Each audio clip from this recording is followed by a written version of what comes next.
आज जो जजेस जिस तरीके से कानून तोड़ के वकीलों के साथ बिहेव कर रहे हैं, ये क्या मुनासिब बात है?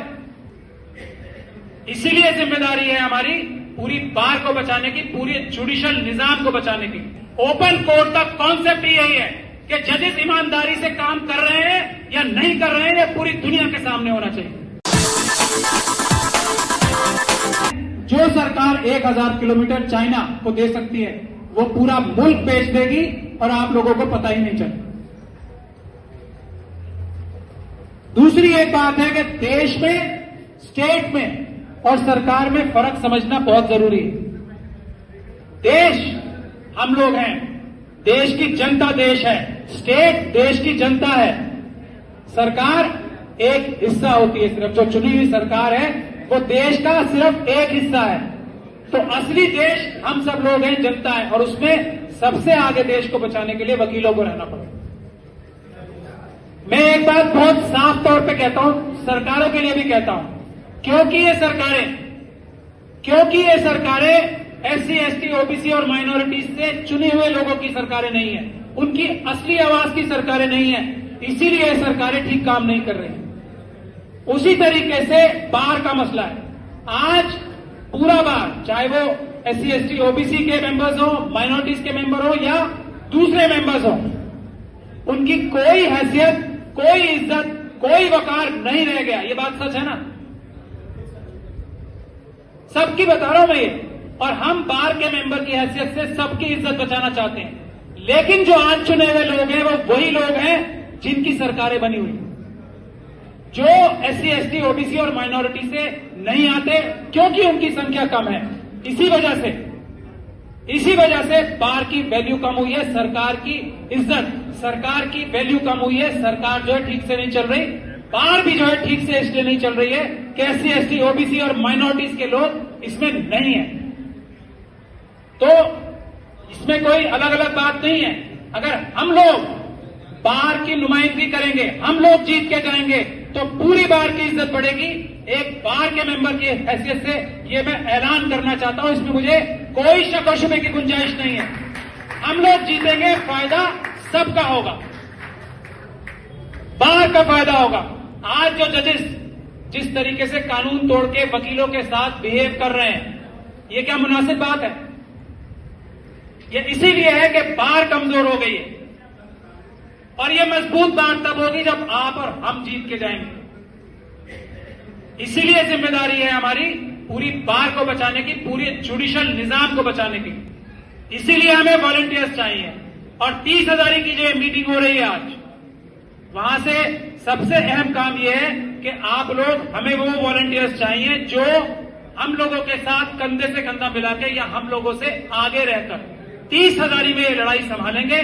कि बार तो बात की बात है, पहले हम जो आम नागरिक, हमारे schedule caste, schedule tribe, OBC और माइनॉरिटीज के लोग आते हैं, उनकी हिफाजत करने के लिए अदालतों में मजबूती के साथ खड़े हों। ये वॉलंटियर्स हमें चाहिए जो टाइम देंगे अपना। इसीलिए आज ये मीटिंग बुलाई गई बुनियादी तौर पर। तो वो सारे वॉलंटियर्स अपना नाम लिखवा के जाएं, ये उनकी अहम जिम्मेदारी है, और टाइम देना पड़ेगा जैसा कि हम लोग कह रहे हैं। फिर आप फर्क देखिएगा, आज जो है 30,000 से शुरुआत होगी, उसका फर्क देखिएगा। जो दिल्ली से शुरुआत होगी उसका फर्क देखिएगा। फिर हम पूरे मुल्क में भी, पूरे देश में, हर एक डिस्ट्रिक्ट में, जैसा अभी भानु जी ने बताया, मैं उसको रिपीट नहीं करूंगा, इसी चीज को रेप्लिकेट करेंगे। लेकिन अगर मैं अपना नाम लेके तो नहीं बोलना चाहता, सिर्फ ये बोलना चाहता हूं कि अगर कोई अच्छा बार काउंसिल का मेंबर, ईमानदार बार काउंसिल का मेंबर, वो बार काउंसिल का मेंबर जो जजों से फेवर्स नहीं लेना चाहता, जो बार के लिए लड़ाई करना चाहता है, अगर वो जीत के जाएंगे मुट्ठी भर भी, और अकेले किसी के जाने से ज्यादा फायदा नहीं होगा, अगर हम लोग 4-5 लोग, 2-3 लोग भी जाएंगे तो उससे फायदा होगा। तो एक तो मैं ये गुजारिश कर ही रहा हूं कि बहुजन समाज की जो दर्द रखता हो, जो बहुजन समाज के कॉन्सेप्ट को मानने वाला हो, एक कैंडिडेट शेड्यूल कास्ट कम्युनिटी से भी आना चाहिए, जो साथ के साथ हमारे साथ कैंपेन करे। हम दोनों यही कम्युनिटीज मिलकर साथ कैंपेन करें। तो भानु जी, अय्यर सिंह साहब मौजूद हैं, हमारे दूसरे सीनियर साथी मौजूद हैं, मैं आप लोगों से इस स्टेज के माध्यम से गुजारिश कर रहा हूं कि एक कैंडिडेट भी ऐसा होना चाहिए, ये बहुत शर्त है। जो भानु जी, कैंडिडेट ऐसा जो बहुजन समाज का मन रखता हो, नाम से नहीं, कोशिश यही रहे, परिवार से नहीं कि पैदा उस समाज में हो गए। एक कैंडिडेट ऐसा होना चाहिए जो बहादुर हो और जो मन में बहुजन समाज की भावना रखता हो कि इस देश को चलाने के लिए ईमानदार जो 92% मेजॉरिटी है देश की, उसका दर्द दिल में रखता हो। ये बहुत जरूरी है।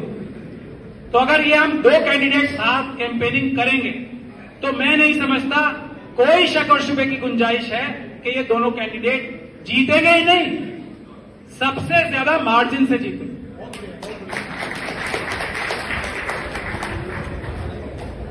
अब इसीलिए ये अनाउंसमेंट आज की जा रही है और इसीलिए आप लोगों से ये सिग्नेचर कैंपेन भी कराया जा रहा है कि बार काउंसिल ऑफ इंडिया को ये बताया जाए कि बार काउंसिल ऑफ इंडिया के ऑफिस बेयरर बार काउंसिल नहीं है। बार काउंसिल के मेंबर जिस तरह इस देश के असली मालिक देश का एक एक नागरिक है, उसी तरह से बार काउंसिल ऑफ इंडिया के असली मालिक बार के मेंबर्स हैं जो यहां हम ये बैठे हैं। बार काउंसिल ऑफ इंडिया हो या बार काउंसिल ऑफ दिल्ली हो, वो बार के मेंबर्स की मर्जी से चलेगी, इसी के पदाधिकारियों की मर्जी से, और वो भी गलत मर्जी से नहीं चलेगी। ये इसीलिए सिग्नेचर कैंपेन हो रहा है। अब जब एक दो मेंबर भी बार काउंसिल में अच्छे जीत के आएंगे, पहले मैं खुलेआम इसीलिए प्रेस को बुलाया था, ये ऐलान करना चाहता हूं कि फिर, और ये हमारा फर्ज है कि हम अभी तो लाइव स्ट्रीमिंग शुरू हो गई ना, ओपन कोर्ट का कॉन्सेप्ट क्या है कि जज जो न्याय कर रहा है वो पूरे देश को पता लगना चाहिए ये न्याय इस तरह हो रहा है। ये पूरे देश को पता लगना चाहिए कि ये वकील साहब हैं, ये वकील साहब हैं और ये वकील साहब हैं जो इन जज साहब के सामने बहुत अच्छा रिजल्ट लाते हैं। ये पूरी दुनिया को और देश को पता होना चाहिए। और ये जो दूसरे वकील साहब हैं, ये उनसे बहस तो अच्छी करते हैं लेकिन रिजल्ट नहीं ला पाते। बार काउंसिल के मेंबर्स की ये जिम्मेदारी है हमारे जुडिशियल निजाम को ठीक करने की। ओपन कोर्ट का कॉन्सेप्ट ही यही है कि जजेस ईमानदारी से काम कर रहे हैं या नहीं कर रहे हैं, ये पूरी दुनिया के सामने होना चाहिए। आज हमारे चीफ जस्टिस लाइव स्ट्रीमिंग की बात कर रहे हैं ना, बहुत अच्छी बात है। ये भी उसी कॉन्सेप्ट से आता है कि जज ठीक काम कर रहे हैं या नहीं कर रहे हैं, इसका फैसला देश की जनता करेगी। और उसका फैसला उसको फैसिलिटेट करने का कि देश की जनता ये जाने कि जजेस ईमानदारी से काम कर रहे हैं या नहीं कर रहे हैं, ये जाने, तो उसके लिए बार काउंसिल की सबसे बड़ी जिम्मेदारी है। बार काउंसिल की जिम्मेदारी ये है कि किन किन लोगों को किस किस बुनियाद पे कोर्ट से कोर्ट कमिश्नर बनाया जाता है। कोई क्राइटेरिया है, कोई लॉजिक है? नहीं है। बार काउंसिल की जिम्मेदारी ये है कि जो ये मीडिएटर्स और मीडिएशन सेंटर्स में जो आर्बिट्रेटर्स बन रहे हैं, ये कौन से क्राइटेरिया से बन रहे हैं? क्या ये फ्री एंड फेयर क्राइटेरिया है या नहीं है? क्या एक ही मुट्ठी पर लोग रिपीट हो रहे हैं? बार काउंसिल की जिम्मेदारी ये है कि ये 50-60 जो ग्रुप्स हैं दिल्ली में, उनके अलावा क्या लॉयर्स बाकी काबिल नहीं रह गए? ये बार काउंसिल की जिम्मेदारी है। अच्छे मेंबर्स जाएंगे तो ये होगा। जजेस हैं, रिस्पेक्टफुली बात करेंगे मेंबर्स ऑफ द बार से। एक अभी मेरा खुद का केस हुआ है ना, प्रशांत भूषण जी का बताया, मेरे खुद के ऊपर कंटेम्प्ट हुई थी कैट से, अभी सुप्रीम कोर्ट ने बरी किया। तो मुझसे सुप्रीम कोर्ट ने और कैट के चेयरमैन साहब ने एक बार नहीं बार बार ये कहा था कि आप सिर्फ दाएं से बाएं से छुपे हुए लफ्जों में सिर्फ सॉरी कर दो, चलो हम आपको छोड़ देंगे। लेकिन मैंने अपने लिए नहीं, बार के लिए, वकीलों की इज्जत के लिए सॉरी नहीं बोला। मैंने कहा मैं जेल जाने को तैयार हूं, लेकिन ये नहीं होगा कि जजेस जो हैं, जो जुडिशियल ऑफिसर्स हैं, वकीलों के साथ बदतमीजी करें और वकीलों के ऊपर ही कंटेम्प्ट करें और उसके बाद सजा करें विदाउट ट्रायल। ट्रायल कीजिए फिर सजा दीजिए, लेकिन ट्रायल होता तो मैं सुरखरू निकलता और वो जज साहब जिन्होंने मेरे ऊपर कंटेम्प्ट लगाई थी, सजा उनको होती। तो मैंने इसीलिए पूरी बार की खातिर वो कंटेम्प्ट सुप्रीम कोर्ट तक झेली और आज एक वो बहुत बड़ा मिसाल बनी।